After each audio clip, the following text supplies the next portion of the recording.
On the Lal Street, where the market saw a big pullback rally fueled by strong Asian cues and snapped their three-day losing streak. So the Nifty rallied about 1.5% and the index ended just shy of the 10,900 mark. The Sensex also reclaiming 36,000. Broader markets slightly underperformed though, with both the Bank Nifty and the Nifty Mid-Cap ending with gains of around 0.75%. But nevertheless, all the indices closing in the green. From equities to currencies, where the Indian rupee continued to remain under pressure after opening 16 paise higher, it slid to close at 71.04 against the dollar. Large amount of foreign outflows being seen as one of the key factors which have weighed on the rupee. But here's the big story tonight.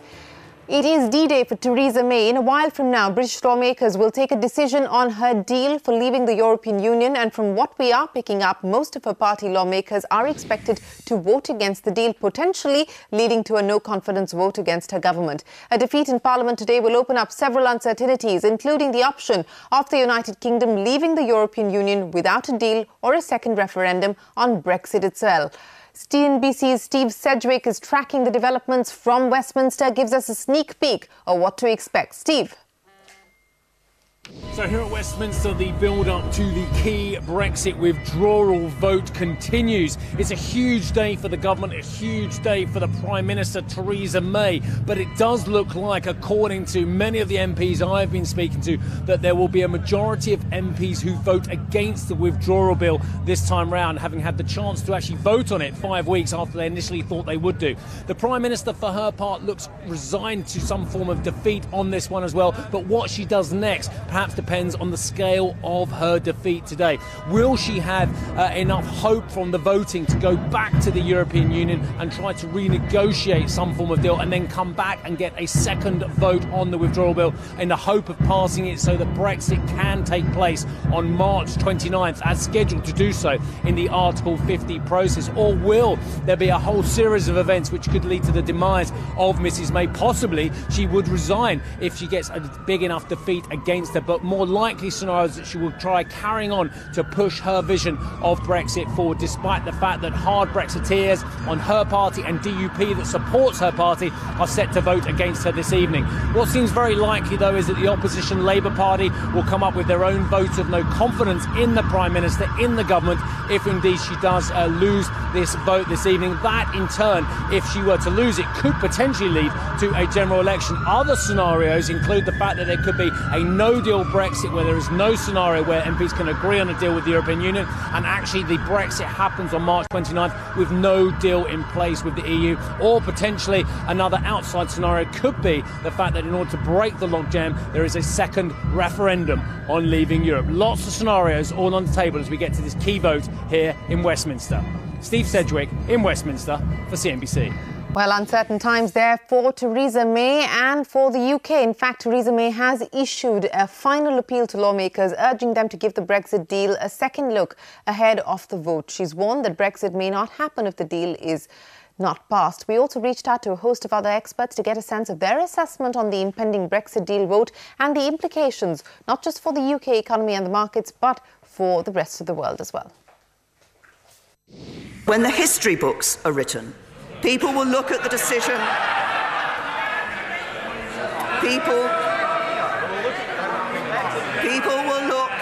People will look at the decision of this House tomorrow and ask, did we deliver on the country's vote to leave the European Union? Did we safeguard our economy, our security and our union? Or did we let the British people down? I say we should deliver for the British people and get on with building a brighter future for our country. It looks like she's going to lose the vote by about 160 votes. Corbyn is definitely going to call for no confidence, but I think it's doubtful that his no confidence motion will pass. So she's going to muddle on through. There are basically three scenarios that are going to happen at this point. We're either going to have a second referendum, she's either going to have to delay Article 50, or we go to hard Brexit. Now, choice number three, if she chooses to follow the hard Brexit choice, then yes, I think we're going to have a new election because 82% of Britons do not want a hard Brexit. So it looks very much like they're going to kick the can down the road and probably delay Article 50. Well, reactions there coming into Brexit. European markets are trading weak as investors await the decision of the UK Parliament and brace themselves for that showdown in Westminster over the UK government's Brexit plan. The FTSE and the French CAC trading flat, while the German DAX is down 0.3%. Well, they've actually moved into the positive territory now. So volatile there, 11 points higher on the FTSE and flat across the DAX and the CAC. The other key global development, the ongoing diplomatic row between China and Canada has deepened after a Chinese court on Monday sentenced a Canadian man to be executed for drug smuggling, allegedly. Canadian Prime Minister Justin Trudeau has said that it is of extreme concern that China has chosen to arbitrarily apply the death penalty. However, China has rejected that accusation. The country's state media has said that China is not putting pressure on Canada through this verdict, and any suggestion that it was doing so showed rude contempt of China's law. So the troubled relationship between China and Canada getting worse. Back home, India's trade deficit has narrowed to the lowest in 10 months for the month of December. It came in at a little over $13 billion as against $16.67 billion for November. And this was largely due to the dip in crude oil prices, which has reduced the burden on India's import bill. In fact, December oil imports coming in at over $10.5 billion as compared to $13.5 billion worth of oil we imported in November. So relief there on the trade deficit front. Finance Minister Arun Jaitley says that India needs a decisive leader and not an unworkable alliance with maverick leadership to satisfy the country's aspirations. In a Facebook post that he has sent from New York, Jaitley claimed that under the leadership of Narendra Modi, India rose up the ladder to become the 7th largest economy in the world. He goes on to add that they are still not satisfied with the 7 to 7.5% GDP growth and want to break the 8% barrier. Jaitley stressed that the prerequisite for ensuring growth is a decisive one is leadership, consistency in policy direction and a strong and stable government. Moreover, he claimed that India's fiscal discipline during the past 5 years has been amongst the best as compared to any preceding period. So the finance minister there posting that Facebook blog from New York, saying very clearly that a coalition is not the answer for India's economy or growth. Meanwhile, there's no end to the stress faced by power distribution companies. Discoms have incurred a loss of more than 11,000 crore rupees in the first half of this financial year. That's almost 2,500 crore rupees more than the loss incurred a year earlier. Outstanding dues, meanwhile, have spiked by 24% yearly till October. This is according to official data. In an interview to CNBC TV 18, Power Secretary Ajay Bhalia said the group of ministers was considering allowing power generators' dues to be met through the bill discounting mechanism, along with a guarantee from states. Take a look. From June to November, December, when I look at the figures, the outstanding dues quantum has increased by about 6 to 7,000 crores. Last year's losses were 15,000 crores after all, accounting for subsidies and all. Either it will be at the same level or maybe marginally more than that. I mean, it will be 17,000 crore or something. High-level empowered committee, which looked at certain sectoral issues vis-a-vis stress in the power sector. This is one of the recommendation of the committee that we can examine whether not only companies like PFC, REC, but even some of the banks can explore the possibility of bill discounting. So that recommendation is definitely on the table and it's being examined in consultation with the Ministry of Finance. We also want some RBI intervention in this matter actually as a backstop arrangement and all, but that is where we are still in discussion with the Ministry of Finance. Well, that's the Power Secretary there on the losses of Discom, the distribution companies increasing. The big development from the aviation space, a resolution plan to resuscitate Jet Airways could be in place as early as tomorrow. We learned that lenders to the ailing airline will meet tomorrow to chalk out a glide path. We are also given to understand that as part of that plan, promoter Naresh Goyal is likely to step down from the board and give up majority control. Ritu, who's been tracking that story, joins us now. So Ritu, lenders meet tomorrow. This is going to be crucial. It will decide Naresh Goyal's future and he may finally have to bite the bullet and give up control.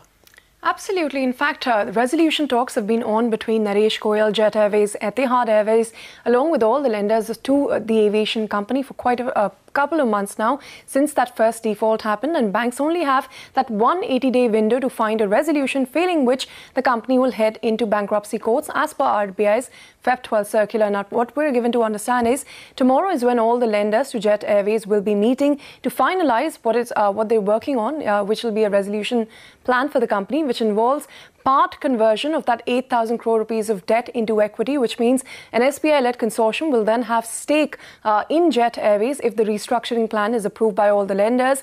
Second, we understand Naresh Goyal has to go. The lenders have made it very clear that he will have to give up his board seat, and his stake in the airline will also fall after restructuring to almost half of its current level, which is at 51%. So we can see his stake falling to between 20 to 25% once the restructuring is implemented. In addition, we understand his son Nivan Goyal could be inducted on the board of Jet in a compromise of sorts between the lenders and the current promoters.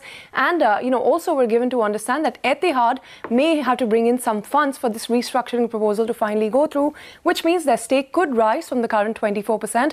Do remember, under, the foreign ownership norms and the FDI norms, a foreign airline can hold up to 49% stake. So it remains to be seen to what extent it rises, if at all. All of those details will emerge after the lenders' meeting. We're expecting some resolution to be reached for Jet Airways as early as this week. Much anticipated and much awaited. Appreciate you joining us with the latest on the Jet Airways story, Ritu. Now, the shares of Yes Bank rallied more than 4% today, and the stock was the top gainer on the Nifty. The rally was fueled by reports that Ravneet Gill, the current CEO of Deutsche Bank India, is the front runner for the top job at the bank. Remember, the company has been searching for a new CEO after Rana Kapoor didn't get the Reserve Bank's nod for an extension. Abhishek Kothari is standing by with more details. Abhishek, what are you picking up? Could it be Ravneet Gill?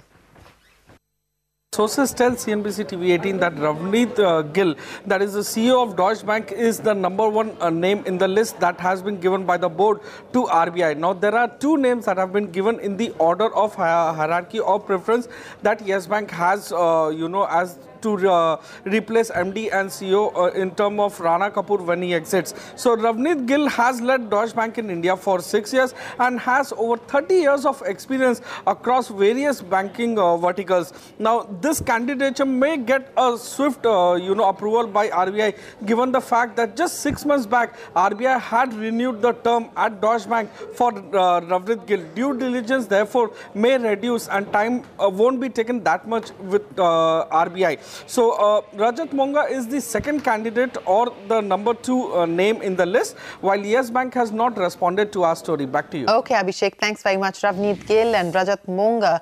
That's the list for the replacements for Rana Kapoor at Yes Bank. On to an exclusive from the e-retail space. Amazon has sent an email to sellers communicating concession in commission rates for certain brands, which is valid till the 15th of February. The move is being opposed by online vendors who allege that this implies differential treatment given to certain brands in light of the recent changes to the e-commerce FDI policy. Remember, those changes are applicable starting the 1st of February. Priya joins us now with more details. Priya, take us through the objections that are being raised by the vendors and Amazon's response.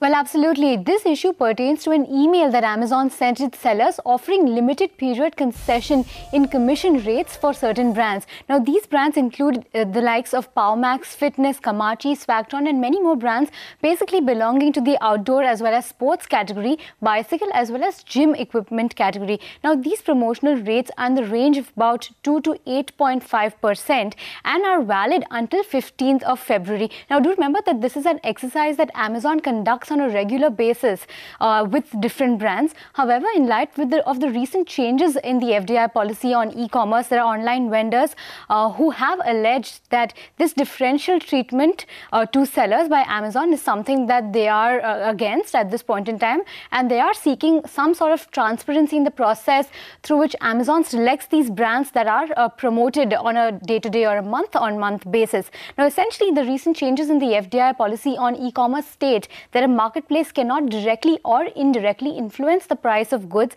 and services, and also they should maintain a level playing field with regards to the selling on the online space. So it'll be interesting to note how this shapes up, because do remember that players are in discussion with the government on a series of issues and on the implications of this change. So any sort of clarifications will be communicated to sellers is what we are picking up from our sources.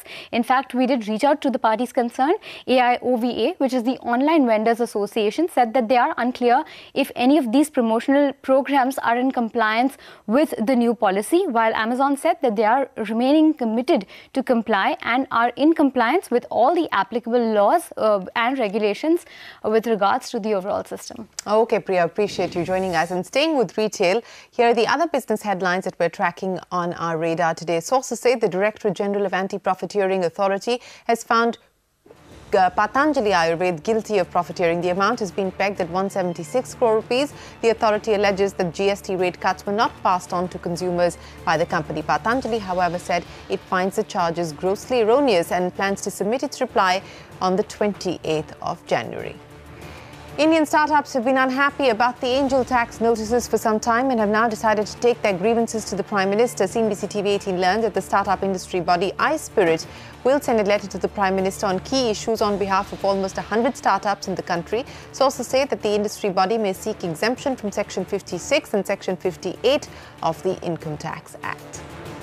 The big national story, the political tug-of-war in Karnataka is intensifying amidst allegations of poaching of lawmakers by both the Congress and the JDS and the BJP. We are given to understand that 2 independent lawmakers have withdrawn support to the Kumaraswamy government. The Congress, meanwhile, claims to be in touch with 6 BJP lawmakers. Payal Mehta brings us up to date with the drama that's unfolding in Karnataka. Payal. You know, Shireen, very importantly, the entire politics that involved resorts and hotels has finally come to Delhi. Now, even as the BJP is trying to keep their flock together and ensure at least they don't lose any, because, you know, out of that 104, if they are to lose even 1 or 2, that's going to actually spell disaster for them. But very importantly, Shireen, today, you know, V.S. Yadurappa communicated to the MLAs who are camped in that hotel in Gurugram, telling them that it's a number one step victory for them when these 2 independent MLAs have decided that they've withdrawn their support from the existing coalition government of H.D. Kumaraswamy and the Congress, and they've decided to support them, and he's been able to tell his legislators basically that in the next couple of days they have another 6 to 8 people coming, and probably in a week or something they'll have another 6 to 8 people. So probably the BJP is trying to tell its MLAs that they will have the numbers in place, and even if they can't get the numbers in place, and you know, if these people deflect you know, from either of these parties, then it'll bring down the strength of the house, and in either which ways it could help the BJP. So the BJP certainly, even if they're in Delhi, they're not sitting quiet. They're very much in touch. Yadurappa himself is in touch with a lot of these MLAs. You have the Congress maintaining that we have, you know, we are in touch with 6 people. But you know, it's a very tricky kind of a situation. Even a JDS, which has been saying that they're extremely secure about their MLAs, have in fact asked their MLAs to come and, you know, meet the likes of H.D. Devagowda and H.D. Kumaraswamy as well. So clearly it's beyond resort politics, which is actually panning out.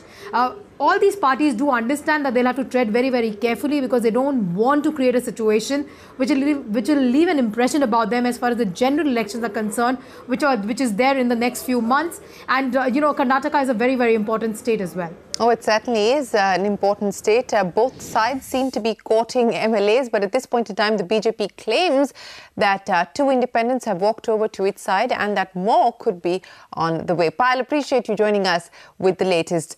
More headlines from the political space. Congress leader Mallikarjun Kharge says the appointment of Nageshwar Rao as the CBI interim chief is illegal. He's sought the immediate meeting of the Prime Minister-led selection panel to appoint a new CBI director, also demanding that the minutes of the panel's meeting over Alok Verma's case be made public. And 3 days after sealing a historic alliance with her former arch-rival, BSP Supremo Mayawati continues to slam the BJP and the Congress on the occasion of her 63rd birthday.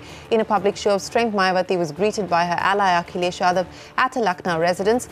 Amidst lavish celebrations by her party, which also included posters saying Maya for Prime Minister, the former UP CM launched a blistering attack on the BJP and the Congress, calling them 2 sides of the same coin.